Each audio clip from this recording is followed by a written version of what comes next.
Thank you, Jeremy, and thank you for giving us the opportunity to sort of show our work, our journey we've been doing, myself for 30 years and Natasha for how many years?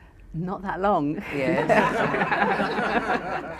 So this is my first slide. Me, myself as a sculptor, working with glass. I have to break the mold sometimes. You know, we call it demolding. But also, I want to have the idea of the commentation of breaking the mold, what it means as well in the journey when I'm working with glass.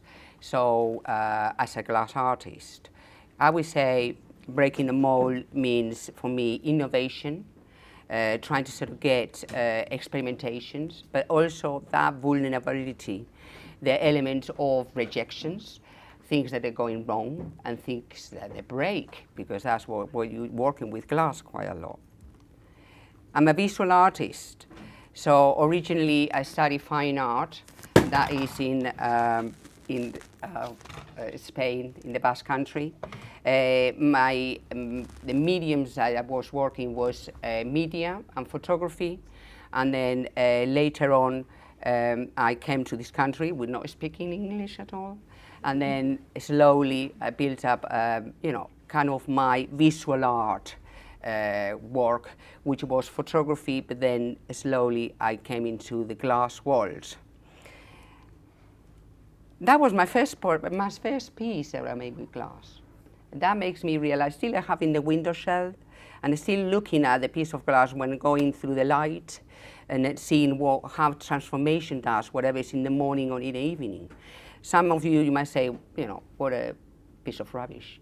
But for me, it was like incredible, yes, putting the piece of work and putting the kiln, and was a transformation. What all these pieces, they join together, and what can I do with this? So it was very, very exciting. I started in Westminster Education, evening course, then I did my BTEC level 3, then I did my BTEC level 4, and throughout that time, I did quite, a bit of a body of work.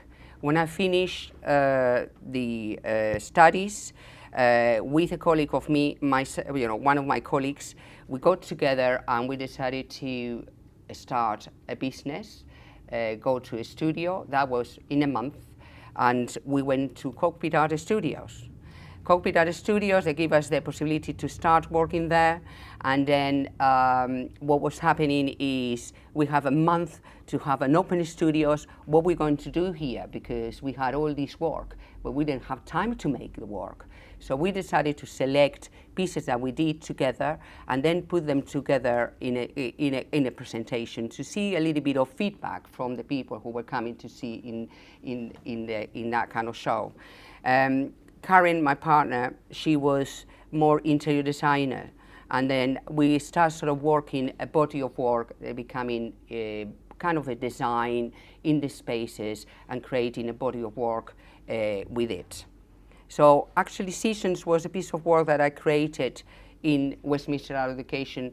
We had Conran shop, we had Sotheby's, really like the work, they want to have light in the work. So we had to sort of make something to lead the work in the interiors. Another piece of work was all these leaves that I was making. I was making these pieces of leaf where first I started fusing them, but then I wanted to get that kind of elements of the decay and the breakage of that. So I tried to sort of find the way to fuse it and slump it into creating this quality of the glass. And I have to say, we have to use frit, which is broken glass. I had to make the frit. We didn't buy the frit. We didn't have that in the suppliers. We're talking about this 24 years ago. So the kilns that we had, we didn't have this fancy machinery. Everything was like one of those old ceramic kilns, and trying to do it yourself with the basics. We start creating chandeliers out of these pieces. I have to make a 4-meter chandelier with a spider, and I have to display it myself. I really don't like heights, but I remember doing this for where it was commissioned. It doesn't go through? Is it? Oh yes. Winter collection is like the pieces that we have with the cubes, the casting cubes. We start making the lights and we start selling them. I mean, I was making cubes and cubes and cubes and cubes, but at the same time, we decided to make a piece of work that was coming from both of us, something from the company called Global Glass Art. So Frozen in Time is wall pieces that we were making, dividers or things in the wall, where actually the design was very impressive. We were having like the pieces of work that were cast, where you slot them in and you can build them up, move them wherever you want to, stay them in a position or add in as many as you want. We work with lighting engineer, where was the LEDs. 24 years ago, LEDs was something totally new. So he was give us all that kind of elements that we can color in the glass in some way. That was very interesting to get this kind of body of work that later on what happened is after 4 years and working, being in 100% design, being in Chelsea Craft Fair, being in all these galleries, we were 24 hours, 7 days a week doing all the work. Karen had to go to Sweden. She decided that that's it, no more. And then suddenly we have to sell everything. I broke the mold there again. We had to sell the kiln. We had a flatbed, sell it as well. And all the glass, we had to sort of split up. I have all those glasses, but actually it was not like a place for it. It's no more light, it's no more suspension. So things that were like something else. But a good thing, I became a senior lecturer in glass at Kensington and Chelsea then, which now is Morley College. And then I dedicated my next 2 years working as a lecturer, getting my qualification in university, and dedicating for the students and for the community. I found that was very important to be passing this information which I knew, and I'm still loving it. I mean, education is part of me, as well as being an artist. I was doing my etching, my printings, so it was not just working with glass. For me, that was ideas, like how can I transform those later on into, how can I put them into glass? So I started doing my lino, trying to find how I put it on glass, how the etching, the line, the thin lines can I transfer onto glass, and it was all about experimentation, innovation. I was researching, I was finding out. I didn't know anybody was doing this then. I know that's people doing it at the moment, but and I started doing screen printing. I go on my wooden screen, stretch the screen, finding what screen I did it, and then I started using my photography and my imagery that when I was doing fine art and put it into the glass. So this is becoming lots of layers into the glass. It's not fused, but I create a kind of 3D element of depth into the work. So even though there was no sculpture, I had that element of the depth in there. So I was using acid etch on the glass as well as enamels printing. You can see a little bit of the close-up of the image of what you can get into just looking at the point of it. Anytime you move, I had mirrors, so you see the whole thing becomes shadows and moving into that. I'm sorry, you can see it there. Next was the National Glass Centre. So I had the chance to go for a year sabbatical and go in and do work. So I thought that it was very good to get away from London and go to Sunderland. I would be working all just me and my work and see what I could do with, what can I get out of that. So, you know, was incredible experiences and incredible exploration while working with glass. This is something that, for example, someone putting clay and pouring glass on it. So the whole thing become bubbles. It become like a kind of being in a kind of demon world, you know? Very interesting. That was me working with pyrography. Pyrography is this one when you just get hot glass and you paint it on paper, and it's very direct. It does remind me a little bit of monoprinting in some way. That was very interesting to approach things that are burning, but at the same time you're making a mark on the paper. as well as, as a mold making, we know the mold making and the grinding and the polishing take a longer time. So it's a very different approach to working with glass that you need to sort of plan it. I put this slide because this is something that every morning when I was going to the National Glass Centre, I was going through the river and I was seeing the skies of that area, incredible skies, so clean, and the reflections from the river. I was getting all these elements of things moving. So at the beginning, 9 to 12, maybe I was doing printing and painting and bringing these things into the center, in the glass center. And then I came across with a copy wheel machinery, which is like amazing. And then I was just making those marks into the glass, very, very direct as well. But I think as well, I'm not calling myself an engraver, but I think it was very interesting to sort of see what you can create with these marks into the work and how effects it gets when you work with hot glass as well, getting these optical elements. It looks like the river in the morning for me when I was doing this. Etching, printing, the one on the bottom, and how can I produce this into my work?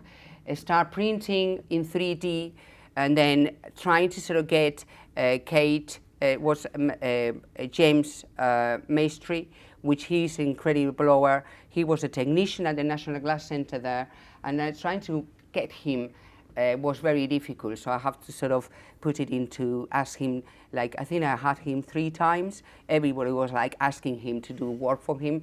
I was not allowed to do blowing because I'm not a blower. And I do understand as a health and safety. But I could direct him and let him know what I wanted to do. So I started introducing the printing element into the work and sculptural work, and was very interested to work with him at that time, because the first thing he asked me, can I have a drawing what you want to make? And I said, no, this is not drawing. We're going to sort of go for the flow. We need to see how the glass moves, how the gravity, how do you put it again in the glory hole, and how does it move again? So even though I thought I'm just putting away from what actually the glass makers there, he is very, great artist and glass maker. I think that he knew what he was doing, even though I was directing him. So that was interesting approach to using the 3D into architectural glass. But I have to say, this piece actually was selected at the Glass Biennale. That's one of the selections I had. And I love the piece because it had that kind of remnants of the 60s where they used to do blowing, and it was very free. They didn't have to make like kind of a specific shape and things like that. So I really, really like that. Again, still exploring my ideas. I'm getting a a whole camera, and I'm going and I take my little photograph. I don't know if anybody knows about pinhole camera, but you make your own camera by pin it with a little hole, and then I don't know what I was going to expect. So that was by the river, taking photographs on these elements of trees and things that they were growing around. And then my monoprinting as well. I used to go for an hour doing my monoprinting, coming back and show it to the students, like, how did you make all that so quick?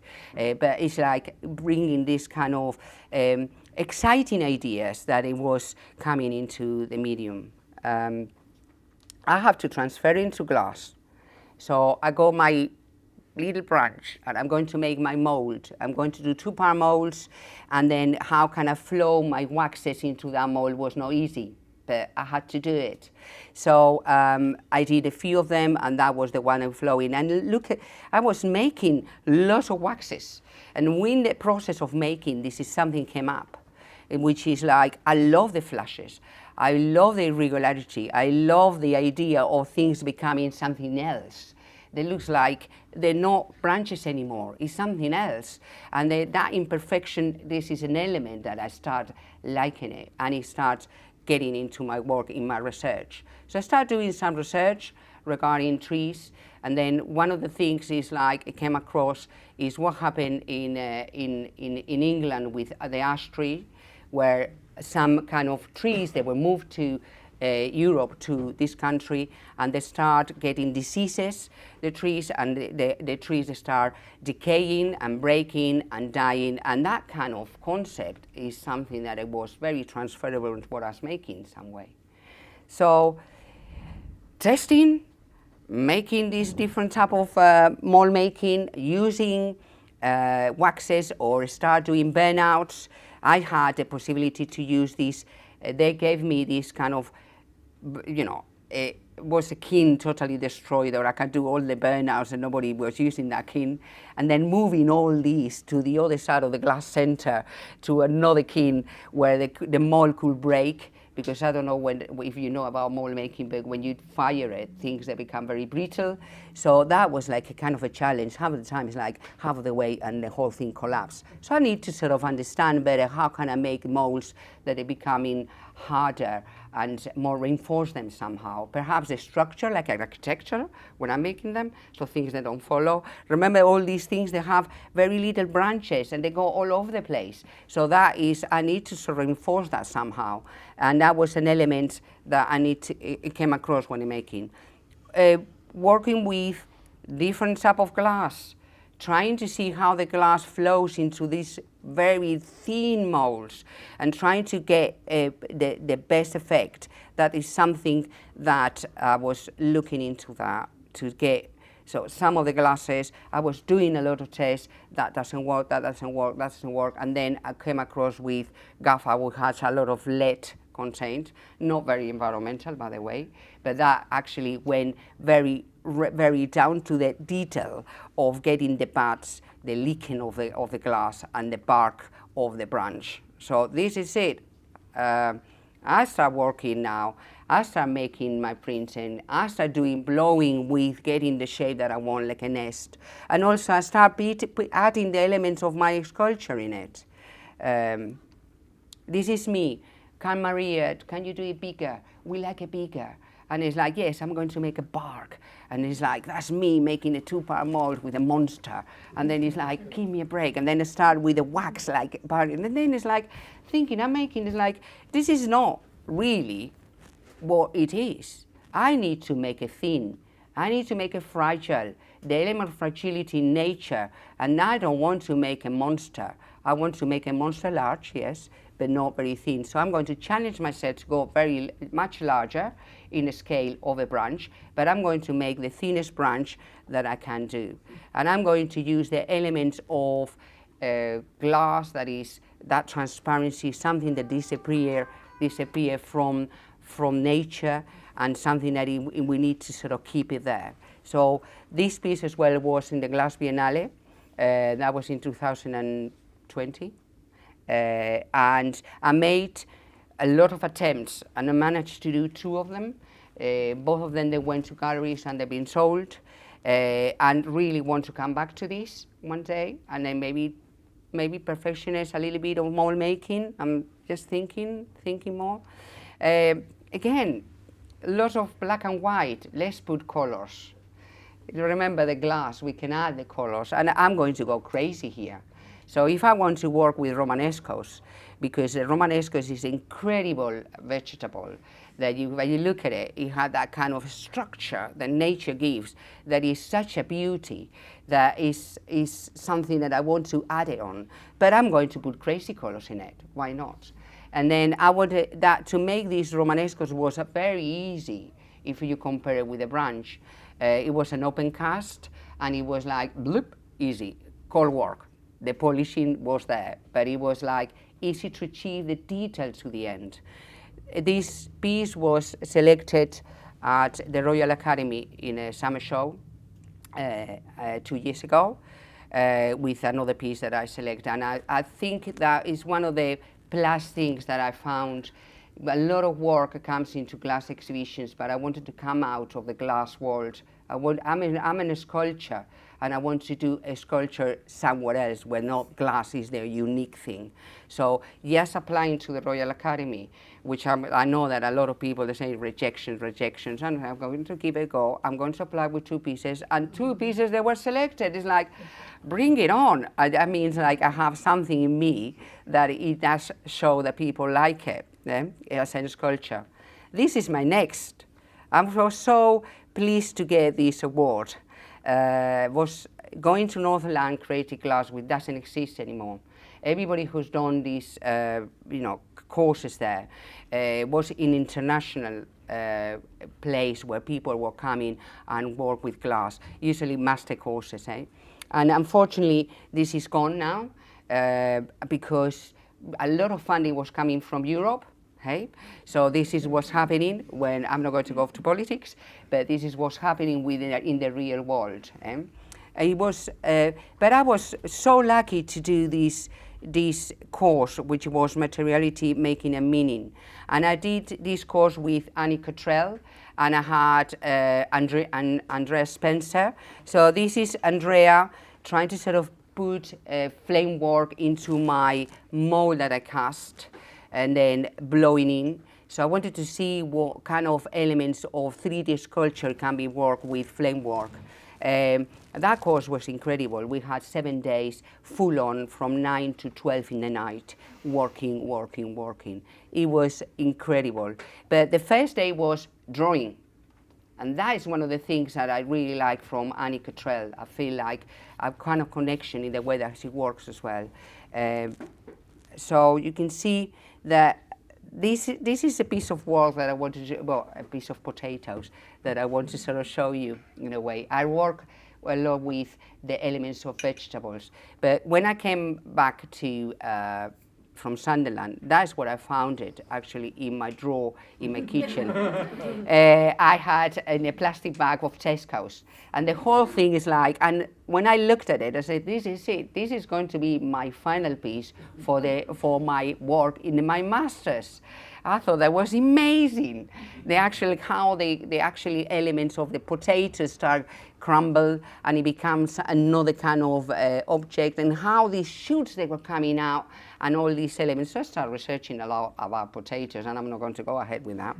But then it's like, how can I use my casting and with my flame work, and playing with my flame work, which I didn't have too much knowledge.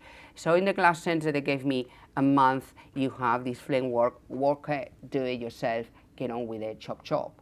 I didn't have anybody to show me how to do these things. Well, I had Andrea to show me a little bit. But then it's like, the way that I was working was not working in little. I was like these shoots of glass, trying to sort of bend them and hit them. So I was standing and doing like a very weird things. All the I would say, hot glass people, they were looking at me, she's mental. But I wanted to sort of achieve something very different. And this is what I started thinking, how I'm going to display my final piece. Am I going to encase them? No, actually, I don't want to encase them. This is no nature. I need to sort of take this away from this encase element. And then this is what I present at the end. So I call it eternal mutation, which is I create the actually metal base, and I was like a kind of clinical element of kind of table where all these potatoes, they were growing and in it and shooting in it and getting these elements of something that is something else. A bit of repulsion, I have to say. But some people, they say to me, it looks like a big spider growing to each other. It was not like looking what the potatoes were, but it was something else, the elements of what nature can give you sometimes. Yes, it does have these elements of what we think, it does have the beauty as well. Finished the Glass Center, I had this opportunity, was granted to do an artist residency with a school that was from the Worshipful Company of Glass Sellers of London. So it was 8 people. We've been taken to different schools, and we have to go to go work with the theme of the girl fire in school, and that was such a refreshing to work with children, very different than working with adults. They were very well behaved. I couldn't believe it. Very well behaved. But we had a day where we were rubbing, making drawings, working with clay, and then I asked them to sort of create a kind of a group work, and we used plasticine. What I asked them to bring elements or materials related with that period, with the fire of London happened, materials like textiles, keys, metal, clay, and then the idea was like to create kind of a collage together, and then I was taking these elements and then produce the piece that was commissioned. Memory collection is the piece that I create at the end with the work of the children, with the imprints that they had. So I create these kind of houses that related with that period, and inside, it was a cast, inside was all this fire and smoke that was inside of the glass in it. So I as well got a burnt piece of wood, and then I tried to sort of get like all nails to hold the glass. A kind of big piece, but cast, so the whole thing was standing, and then it was given as a commission to the school. Enlace is a piece of work that actually you can see here, yes. Enlace is, again, a cast, so it's actually an exhibition, and it means kind of the joints that we have as a human being with nature. So I tried to sort of create this halo around the bark, which is a nut, and make it like a beauty out of this. This is a piece of work that is a bit crazy, in a way, because it's a jewelry piece of work. And I try to sort of use another type of materials, the net that you're using for vegetables, and how we can put them all together. And then I got a lot of ladies to put in my piece of work in the chest to see if the thing was poking or not in the chest. So, and actually the piece was selected in MAVA, which is a Museum of Art in Madrid, where they do this Glass Biennale in glass and jewelry, and they put this piece of work, which I was stunned, you know. I'm doing jewelry suddenly. No, I'm not a jeweler, by the way, but it's just combining these materials. Meanwhile, a lot of sample testing. I want to do this screen print, but now I want to use powders. The powders, you can buy them now. In colors, but I need to test colors and see how you can create these kind of elements of 3D textures on the surface. And shear forces is a piece of work that it was four pieces of work that I created much larger, which they were sold, and it was commissioned as well. And I made more because the good thing of screen printing is you can repeat it. However, each of them, they're becoming something different. And I try to create these elements of transparency in the glass that you don't see what is in the nature. And also these little holes is what man-made made to sort of pin wood to get things together. So it's Eternal Night. This is kind of interesting piece of work. It was selected at as well. It was in the Biennale and selected at Royal Academy as well. But I have to say, when I was making this piece of work, I was very angry what was going on around the world. What was happening with nature. That was the time when in Australia was all these burning trees, and then as well, it was a lot of negativity around me, and the making, I was very interesting. I was getting a piece of, clay, tearing it, splashing all these waxes, and trying to create a composition prior to making the molds. So the actually action of it was very kind of alive for me. I feel very connected with the piece, even though it's very dark piece. And the polishing was another issue because I had a lot of difficulties to do this. Decay.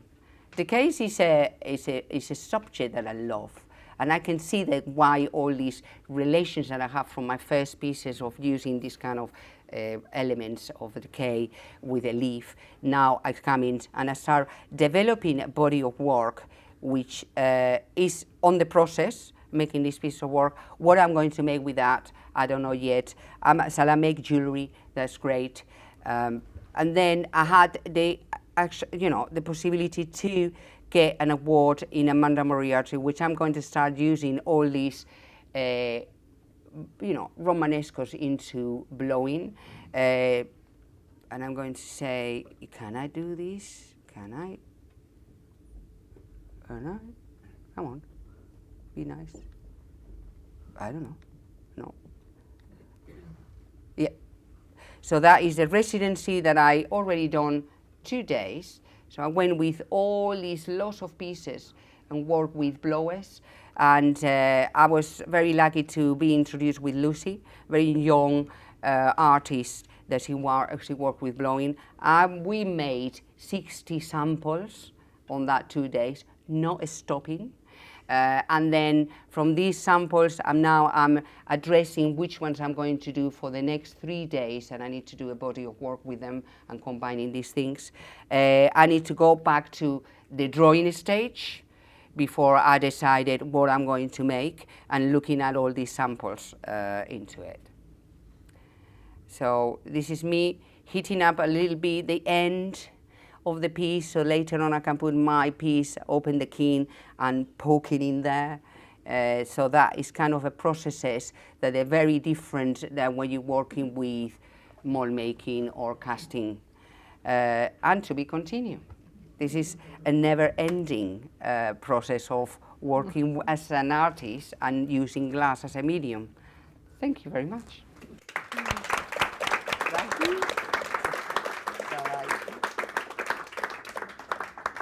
you. Can you see? I the can. table? Yes. Yep. Yeah, I can see. Where to see now? Okay. Let me just see.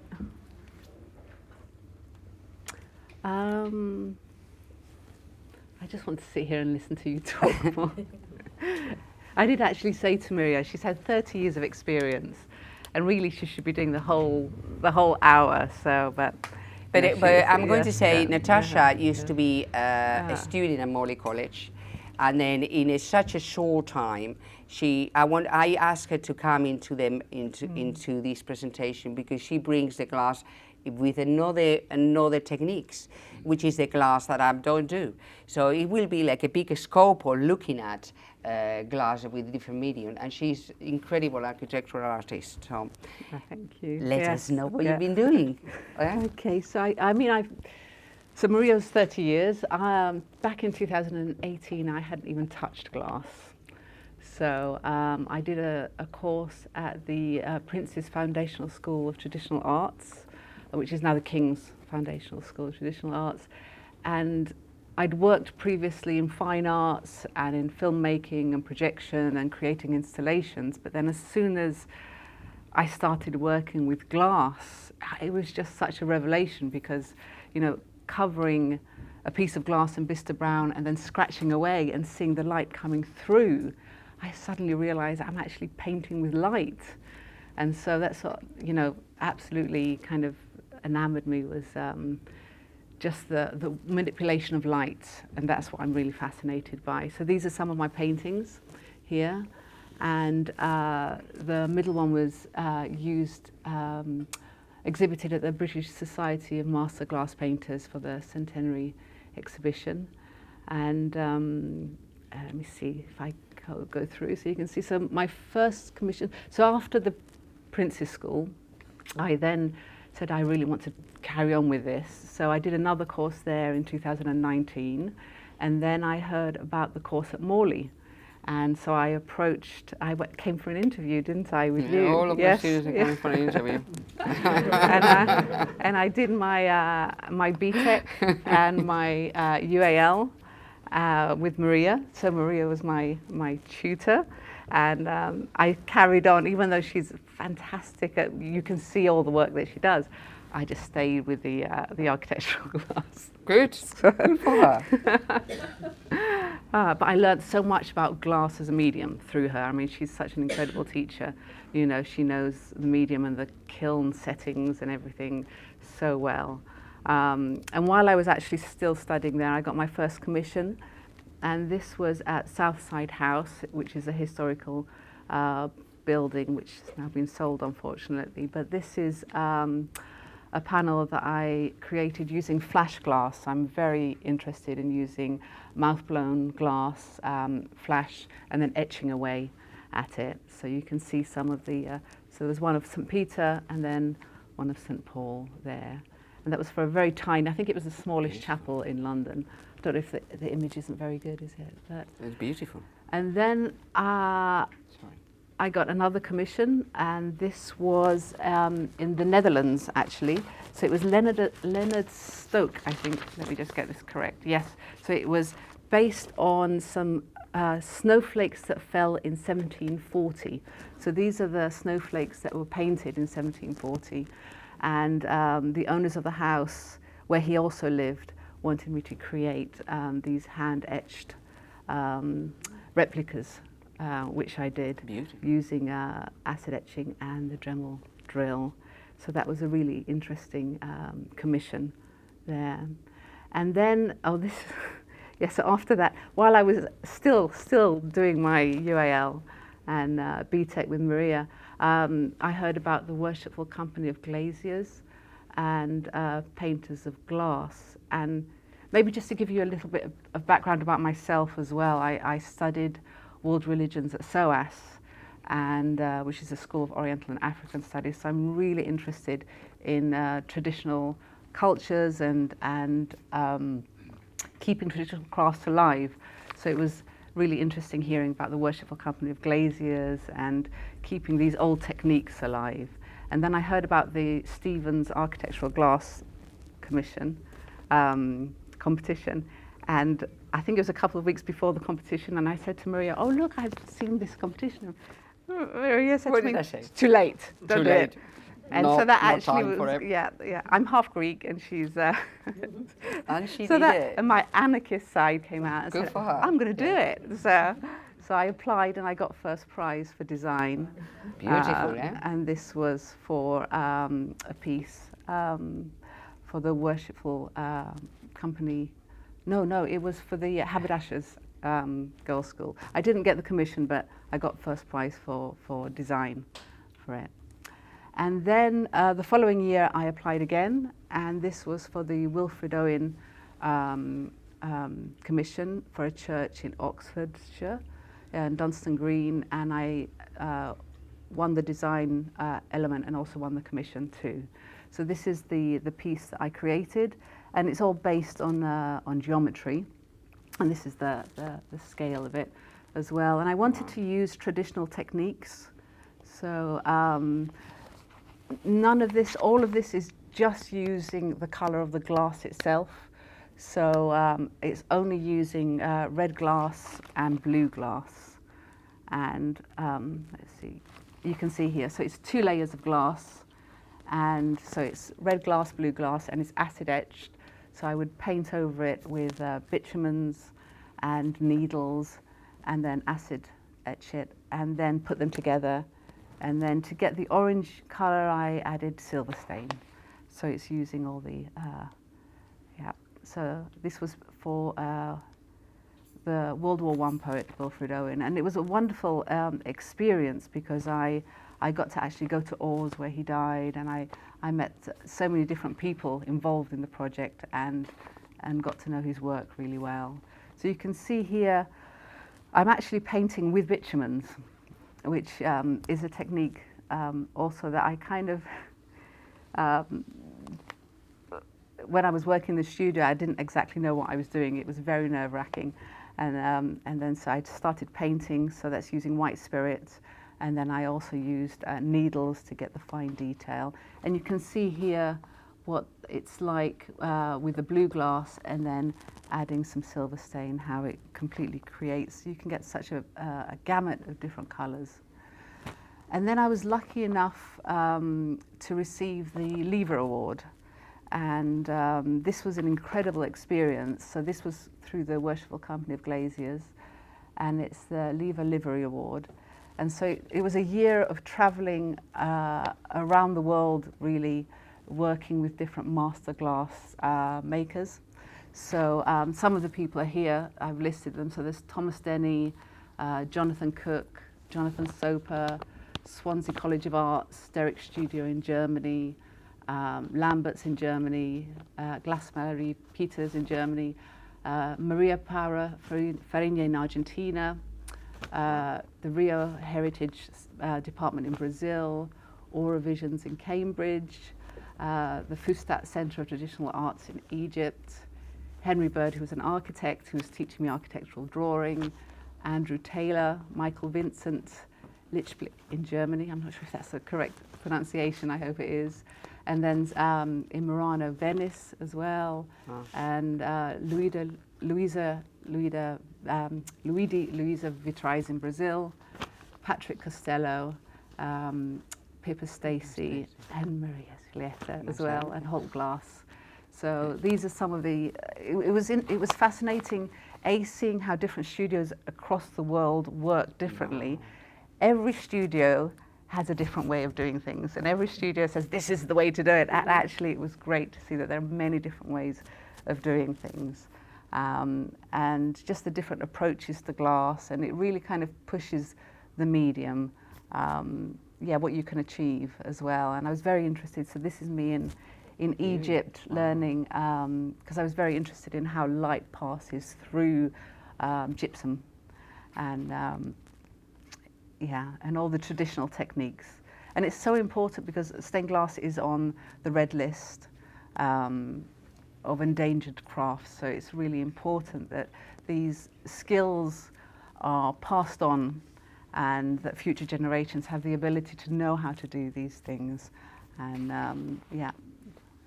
so this is at Thomas Denny's studio, and this is with the wonderful Patrick Costello, who's passed away now, but he was great. He did all of Thomas Denny's leading, and this is at Aura Vision. So the thing that I really enjoy is using traditional techniques, but then also bringing a modern spin to them, and also bringing in different voices from across the world too. This is in Argentina. That was incredible there with Maria Paula. So if I continue, so these are some of the projects that I was, Maria Paula in Argentina introduced me to, and she got me to take this whole piece apart and then put it all together again. And so that kept me occupied quite a while. And this is in Egypt.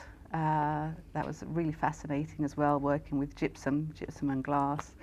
And then these are some experiments that I did at Swansea, who have fantastic glass facilities at Swansea, really amazing glass facilities. So this is using acid etch and layering glass.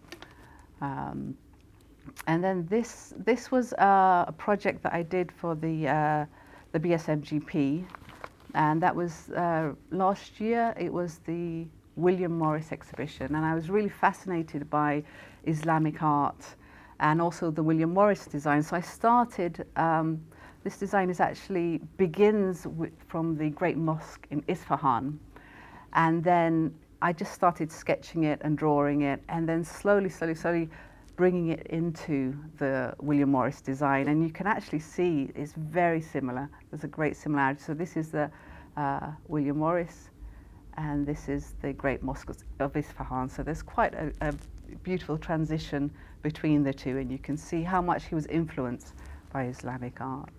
And this is a piece that's on tour at the moment, and it's on exhibition through the BSMGP, which is the Tree of Life. And you can see me painting. So what I like to do is I like to work with flash glass, etch it, layer it, paint it, and then work through it that way. So there's lots of different processes there, and scratch away. So yeah, it's basically working with light, really. Yeah. Let me just check. Oh, okay, 7 minutes left. So this is the Tree of Life, and then you can see how deep I go in as well. I love to get, with sandblasting and etching, I love to go very, very deep, so it gets a kind of a real, almost sculptural feel to it. Yeah, and you can see these are the, so this is the one that's being exhibited at the moment, and that's been on a tour.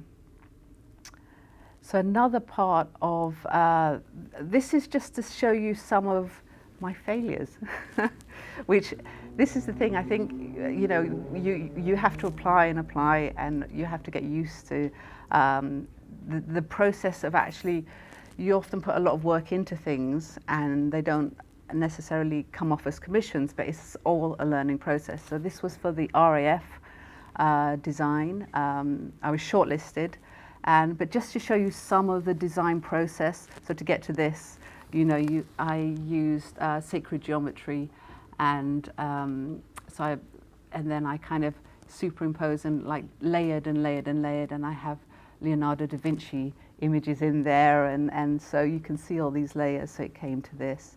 So I quite enjoy the process of, even though I find design is the most difficult aspect of it, actually once I have it down, then it's easier to actually do the thing. So this was another design, again another submission that didn't get chosen. Let's see, which I actually really liked this one.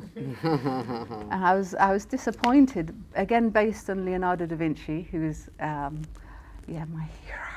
Your hero? I love his work, yeah. And his optics, which I will come to as well, his exploration of optics. So this was another design. Again, this was for another Stevens architectural glass commission that I applied for. This was for the Mercer's company. And then I'm also doing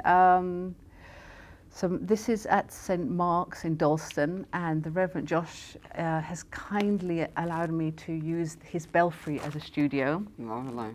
So it's a very cute little studio space with the bell ringers things coming down, and it's very atmospheric. So I have the keys, and I can go in there at night and work away on my own. And so I do help there by doing restoration work.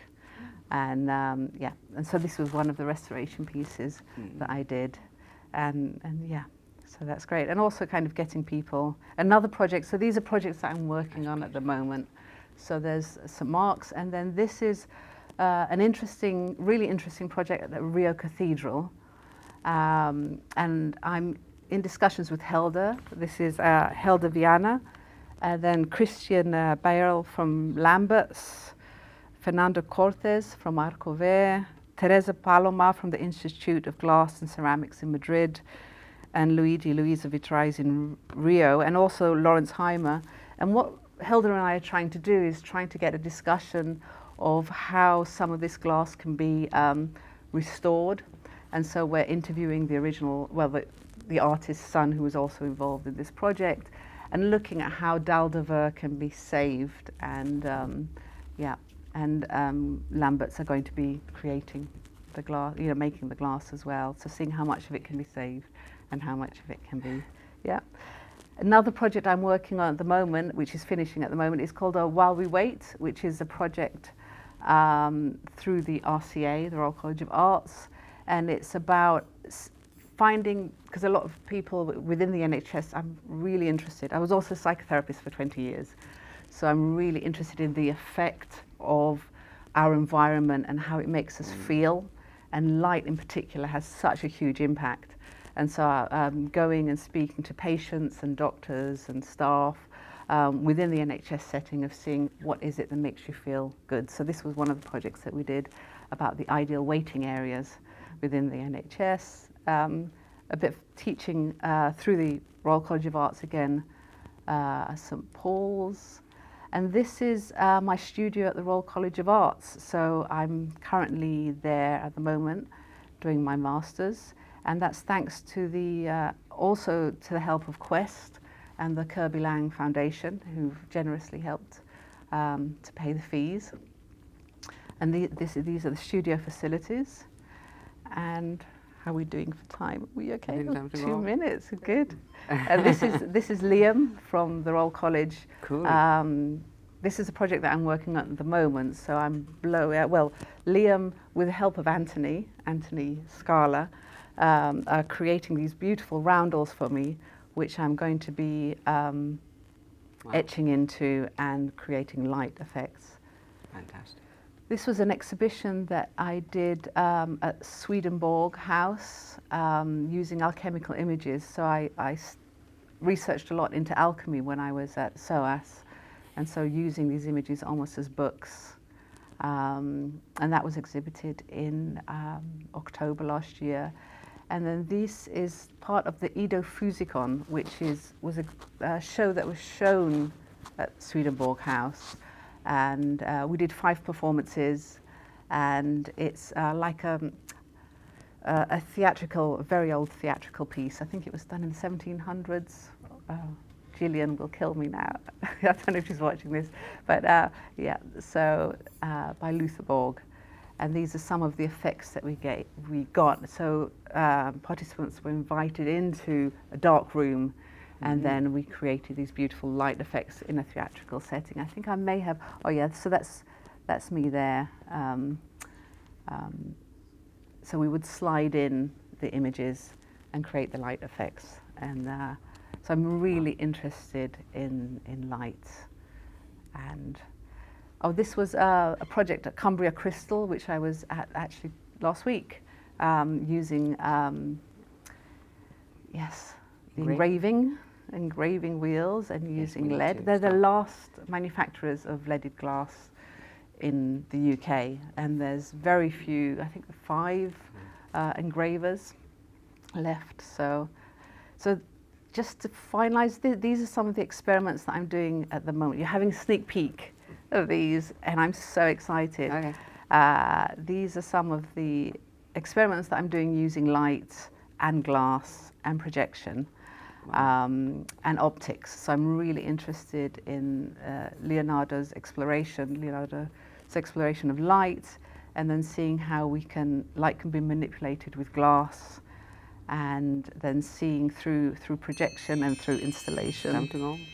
I think that's my time. So this was, yes, a good place to end. So this is a light. So I'm looking at light transmitted through glass, but simultaneously also light that is reflected off glass as well, and the effects that these create. So that's that's anything. So yeah, that's Thank me. you, Natasha. Okay. That's very good.